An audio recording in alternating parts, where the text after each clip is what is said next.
Today's prompt is from the short story How the Marquis Got His Coat Back by Neil Gaiman, and it reads, "He stopped for a moment and he thought about people and about things and about how hard it is to do anything for the first time." I am happy with the various stories that I've come up with throughout this prompt, the various perspectives and types of worlds, but I do think that this will be the last prompt I do for a while. I might come back in about 6 months to do the other half of the quotes, but we'll see. If you have an opinion one way or another, I'd love to hear it, so shout at me from the comments below.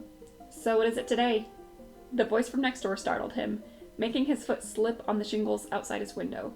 After regaining his balance, he looked up to see Gemma, his neighbor, looking at him from her desk, curtains wide open.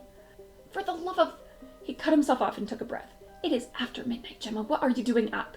"Same thing as you, I'll bet. The meteor shower's scheduled to start tonight."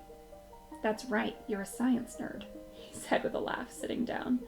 "And you're not, so it baffles me why you lose so much sleep seeing every astrological event." She checked her screen and then continued adjusting the settings on her desktop telescope. He glanced in his window and could just make out the figure of his brother sleeping, in exactly the same position he'd left him. It was strange how the smallest details of his condition unnerved him. "You know me better than that, Gemma."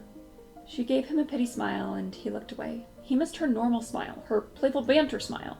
Now all he got was the pity smile. "So what were you up to tonight?" she asked again. "Ghost tour." "You don't believe in them, do you?" He shrugged. "I don't know what I believe. It was just something I'd never done before." "Is that why you never walk the same route to school? Doing something you've never done before?" He laid back, the pebbly asphalt of the shingles digging into his shoulder blades uncomfortably. "You wouldn't understand." "But I'm trying to, Jack." The sound of a neighborhood car passing nearly drowned out her whisper. They stared at the sky for a moment, waiting for silence to return. "It isn't that I don't want to explain. It's just that I really don't know how." He fell silent, struggling to put his thoughts into some kind of order. Ever since the accident, it's like he can't do anything. And because he can't do anything, my parents don't do anything. We're just stuck doing the same things every day. And I think he'd hate that. "I think so too," she muttered, so quietly he almost didn't hear. Sometimes he forgot that they had always been closer. "So I guess, I don't know, I do new things because he can't."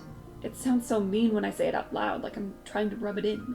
I'm not, though. I'm just kind of compensating. "Do you at least enjoy it?" He sighed. "Not particularly, especially tonight. The ghost tour was just walking around some old structures where someone or other had died. It was cold and it was boring. Most things are like that, actually. When you do something for the first time, you're so focused on setting it up, being prepared for it, making sure you're not missing anything, that you never really actually get to enjoy it." "Except for astrological events," she said confidently, as if she finally understood why he lost so much beloved sleep over something he'd never shown any interest in. "Yeah, I guess.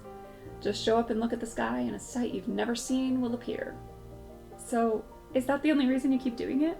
Because it's low maintenance?" "I'd get—" His voice cut off by the sudden streaking of lights across the navy sky, the small pinpricks hurling themselves through space despite the heat that built up around them. He stared for so long, waiting for the next and the next, that he forgot what he'd been about to say. He looked over to see that she was smiling at him, but it wasn't a pity smile. What? She closed one eye and looked through her telescope. "Don't look now, Jack, but I think you're actually starting to enjoy this." He took a breath, about to protest, but she pressed on. "That's not a bad thing. It's okay to do new things, but it's also okay to enjoy them. I think he'd want you to."